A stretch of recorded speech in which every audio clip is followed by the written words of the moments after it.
Okay, I think we're good.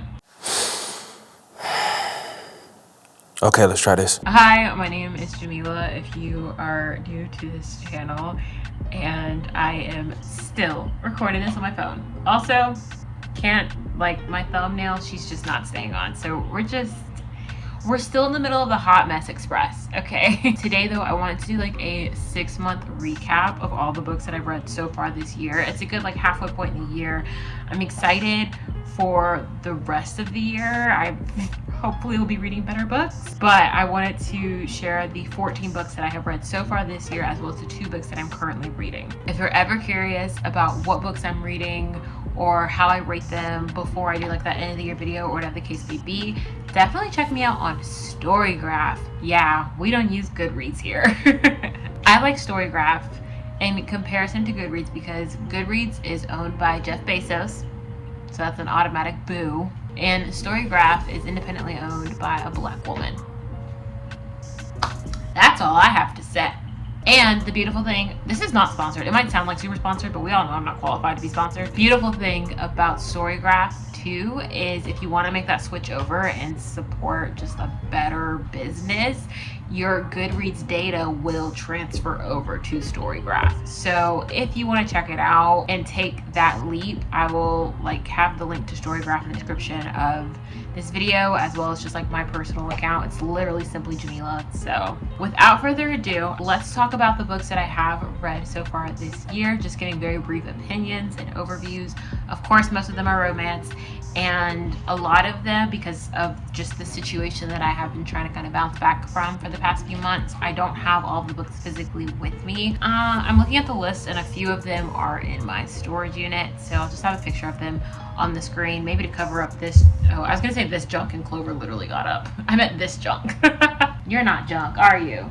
No, you just have poor timing. You love to play when I don't want to, but when I do want to play, you want to look at me like I'm crazy, right? Oh, it's raining! Clover Bear, it's raining!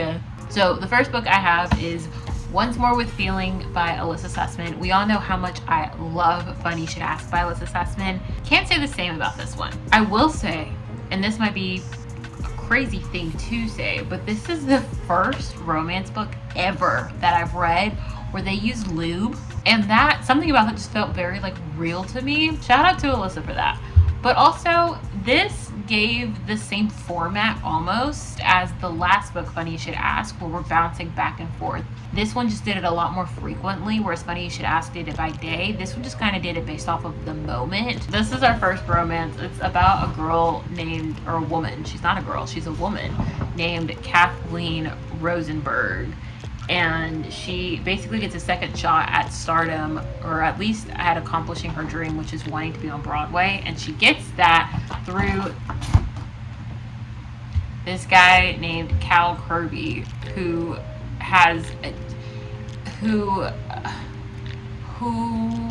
I guess she's always been in love with, but she ended up dating his bandmate when they were pop stars. But then she cheated on her boyfriend with Cal, and then everyone's career kind of blew up. So our present time is her being Kathleen Rosenberg instead of Katie Rose, and trying to basically salvage everything.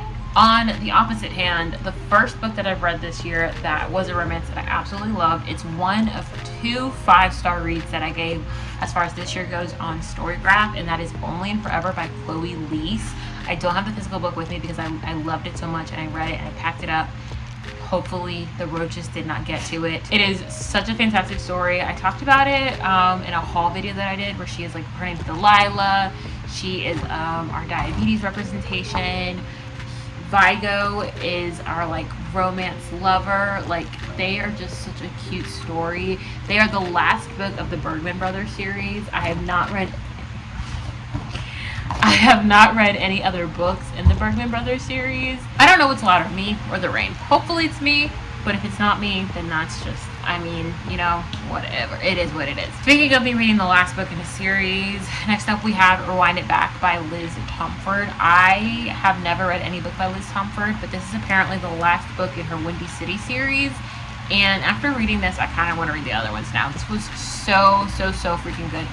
I was very close to giving it 5 stars. I can't remember why I didn't exactly, but it's definitely like above 4 stars. Like I think I gave it like 4.5, 4.25, something like that. I absolutely loved this book though. It gave me all the feels. Also, I got like the sprayed edges copy, and it's so beautiful. Let me shut my lid though. It's really starting to pick. It does not mean we're trapped. You're fine. Girl, it's okay. Nothing bad's gonna happen. This is about Hallie and Rio. When they were younger, they lived next to each other and they fell in love. Then something happened where they, went their separate ways for a certain amount of time. Hallie ends up moving to Chicago, where Rio is, I believe, a famous hockey player.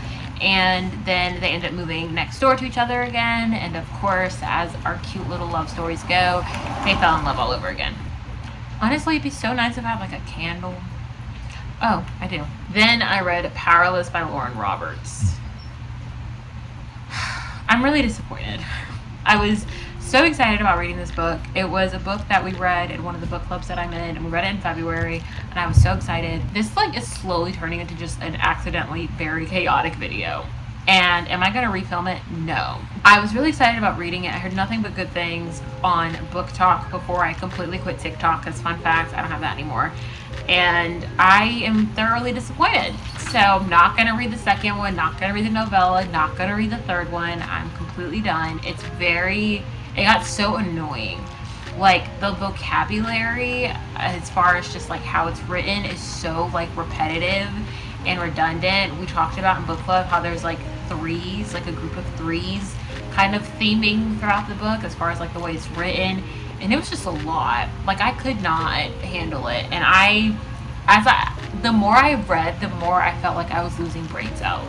Then we have First Time Caller by B.K. Borison. This is the first B.K. Borison book I've read. This is also her first book in the Heartstring series. The next book comes out February of next year, I want to say, and I don't plan on reading it, and there's nothing like against that or anything. It's just about the meteorologist of the radio show that this is about, that Heartstrings is about. But we're introduced to the radio show in this book, First Time Caller, with Aiden Valentine and Lucy. I don't know her last name. Oh, Stone. Lucy Stone. Lucy's daughter calls in for her to Aiden's romance hotline, Heartstrings, because she thinks her mom needs a man. And that's basically like the entire gist of it, except instead of Lucy finding a man with like Aiden's guidance on the radio show, Aiden is the man that Lucy needs. It's a really beautiful book, and I love the way it's written, and I actually really like this. I just don't think I'm going to read this again.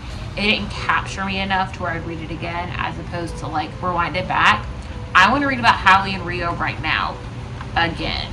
Love them so much. Hallie, yes. Like, I'm literally talking about this book and thinking about rewind it back, because that's how much I loved it. If I don't love a book enough to like do that, I'm not going to hold on to it. I'm going to enjoy my time reading it if it's good, if it's not powerless, but I'm only going to keep a book that's like I really want to reread you again, or I want to like introduce my teenage daughter to this when she's like in her smut era. Another book I read was The Housemaid by Frida McFadden. It's a book that my book club that I made with like students. It's a book that we read together. The premise of the book, amazing. The plot twist, amazing. How the actual book is written, I feel like it was like a quick write, like there wasn't a lot of thought to it. We talked about it in book club, me and the students, that there was different areas where it felt like we needed more detail and just a little bit more description, more build up. But I think this is one of those instances where the movie might be better than the book. I'm really excited and really hopeful because the movie comes out during the next school year, and I think I will be able to get me and the kids to go on like a little field trip, because we did technically read the book as a part of the school book club. So, and we read it as a part of like the month of April was reading a book that was or is becoming a television show or a movie, and it is becoming a movie starring Sydney Sweeney and Amanda Seyfried. Anywho, so I am really excited about watching the movie, especially now that I've read the book. I know the intensity of it all. I'm excited to see Sydney kind of tap into the character of the housemaid, knowing the story, but I think as a book, it's just not the best written book. Y'all, Deep End by Ali Hazelwood. Oh, I love this book. I love it. It's so good. There is a lot of steam. This book is so amazing. I would read this again right now if I had the time. Lucas Blumquist, I think I'm saying that right. Probably not because he's not American. Is amazing. Scarlett, Vandy, we love you. Okay, if I can remember characters' names without having to look back, that's how you know I love you and I'm thinking about you consistently. The cover of this is amazing. The sprayed edges, fantastic. The inside, yeah, I love this. Ali Hazelwood, I love her as an author, but she is very hit or miss with me. This is a hit. I didn't give it 5 stars. I literally think I gave it like 4.75 or like 4.5. Like there was like a little something about it that I was like, okay. But I love this book. I would reread it right now. All right, so you know how I said Ali Hazelwood is like hit or miss and Deep End is a hit? Problematic Summer Romance is a miss for me personally. I read it really fast, but it just got so annoying. It is an age gap romance. They make sure you freaking know that, okay? Like, we got it after the first 4 times that you mentioned that there was an age gap, and it just became like the whole, I don't know, premise? I mean, I guess it is the premise of the book. It just got annoying. I don't know how to explain it. Maya Kilgore is the sister of our gentleman in, or not in, from Not in Love by Ali Hazelwood, the book that I spent 24 hours suffering through. I didn't like that one either. However, I liked this one over that one, but it's still just not, it didn't hit for me at all. We're gonna take a pause from romance and talk about a book I read that destroyed the crap out of me. It's a literary fiction book, in my opinion. I think it's Roberto.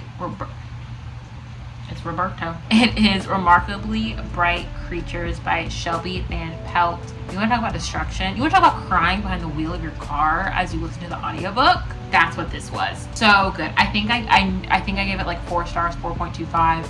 I wish I had a physical copy, but I'm someone that if I don't initially have a physical copy, even if I loved it, I'm not going to go buy it. If somebody wants to buy it for me, that's a different story. But I listened to it on audiobook. It was a book club book for like the community book club that I'm in, and so amazing. Oh my goodness. Like, I will never eat an octopus. And now that an octopus has made me cry, I definitely will never eat an octopus. Next up, we have The Love Lyric by Christina Forrest. I think this is the 3rd book in the series of, what's the sister's name? What are they? I feel like there's a name for them. The Green Sisters? Yeah, because our main character's name is Iris Green. There's like The Neighbor Favor and another one that I think takes place in Vegas. And then there's The Love Lyric. This is the first Christina Forrest book that I've read, and I wanted to like it. And I think that I would have liked it if it was not 3rd person point of view. If you're not new here, you know how much like 3rd person point of view is very hit or miss for me. I either really, really hate it, and most of the time I do. But sometimes a book is written in 3rd person POV and it's like so good, and I'm like, wait, that actually like adds, and I love it. This is not that. I did not love it for this. I think this would have eaten up if it was in 1st person point of view and we just got more detail and it just felt like more real. This felt like poorly written television to me, and it makes me want to not read other Christina Forrest books because I feel like maybe they're in 3rd person, and maybe not. Maybe I should go like take a little gander at Barnes & Noble and see for myself. But at the moment, I think I'm gonna take a pause from Christina Forrest just because this was not my favorite. I gave it a very average rating of like 3 stars, I think, if not 2.75. Like, on the other hand, I did read another 5-star romance this year. It's my other 5-star book. It is The 7-Year Slip by Ashley Poston. This is a book that I started like last year, and then I left the book in Virginia and never went back to get it. And I finally was like, you know what? I just really, really, really wanted to finish it. It was on sale and I bought it before Target decided to get rid of their DEI policies, and then I decided to join the Target boycott and haven't been back since. Kind of proud of that, to be honest. I was able to finish The 7-Year Slip, and it's so freaking good. I can't wait until I move into my like actual apartment, because this ain't it, and can like see it on display in my little like library office Clover's bedroom area, because it's such a fantastic book. I absolutely loved it. I think it's the only book by Ashley Poston that I've read, but I want to say it's probably some of her best work. I do know she's written The Dead Romantics. There's the novel Love Story, and I think there's another one that just came out. Haven't heard the best about a novel Love Story. I've seen like, mixed reviews on it. I don't know if I should read The Dead Romantics. Like, I don't know. All I know is that the 7-Year Slip had the right amount of like magic realism and just love, and it was just so well written, and like the descriptions, and just I loved it. Like, that's all I got. Then we get into Spiral by, is it Balcabra? I'm sorry if I said your name wrong. I really am sorry. I'm American, and you know how Americans are. It's kind of embarrassing. Anyway, this is the second book in her series that I don't know the name of actually, but I didn't even know it was the second book. So, I guess the first book would be Collide, because it says international best-selling author of Collide. You know what? I saw that at Walmart the other day. And I know Walmart also turned back their DEI policies, but like, I'd rather go to Walmart than Target, so like, don't come at me. Also, I rarely go to Walmart. This was very unmemorable. It is a romance between a hockey player and a ballerina, I want to say. It's very unmemorable. And that's literally all I got. I wanted to read it because they look like, and I think they are, an interracial couple, and I'm a very big fan of like interracial couple stories, because my family likes to tell me I'm destined to be part of an interracial couple, so despite that, it just still was not the vibe. Also, her face looks weird on the cover. Another book I read this year that is the second in a series is Wild Eyes by Elsie Silver. I read Wild Love and I loved it. Rose and Ford Grant.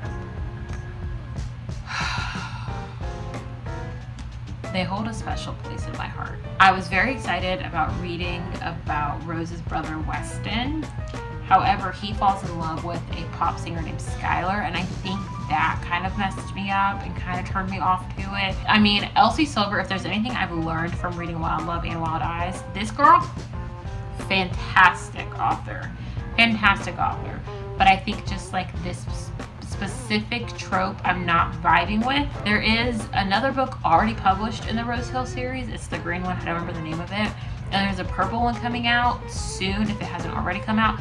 And I just saw where the entire Rose Hill series got picked up for a TV adaptation, which is so awesome. I will also definitely be watching it. I'm so freaking excited, especially if they do it right. Side note, speaking of television shows doing TV adaptations right, I don't remember who is taking it. I don't know if it's Netflix, Amazon Prime, whoever, but I know that Amazon Prime eats up a TV adaptation of a book. Like, We Were Liars, I hated the book, but the show looks so good and so accurate to the book that I almost want to watch it if I didn't hate the book. And this is not the first time that Amazon has done that. Maxton Hall, those were books first, and Amazon's eating them up. I think they do better than Netflix. And I'm not the only one who thinks that, according to YouTube comments that I read. Wild Eyes, she was okay. I need to take some time before I decide to read the third one, because this one almost turned me off to the Rose Hill series. And then the very last book that I have read this year, 14 out of 14, has Clover's hair all over it. The Wedding People. I have been wanting to read this book for so long, and then I finally got it to be approved by Book Club. Book Club pooped all over this book. However, me and 2 other people liked it. Were we honest at Book Club and said we liked it? No. But we later talked about it and we really, really liked it. This is not a romance, in my opinion. I don't think it's a romance. I think there are romance elements to it, but at the end of the day, this just feels very general fiction. And it's honestly a journey of not self-discovery, because that sounds weird, but it's like a woman tries to yeet herself off the face of the earth, can't go through with it. She can't full send off the face of the earth. She can't get the cat pain pills to work. She experienced a lot of just horrible things in her life at the same time and was ready to give up. She meets the bride at a hotel. Our lovely woman, Phoebe, is the only guest at the hotel who's not a part of the Wedding People. And she ends up kind of being roped into wedding festivities by the bride, especially after the bride's maid of honor doesn't show up, which is kind of insane. So then Phoebe, this stranger, becomes the maid of honor instead of the other two bridesmaids. There was a lot of moments in this book that just kind of had me shook, that brought me to tears. Like, my brain functioning was just very like...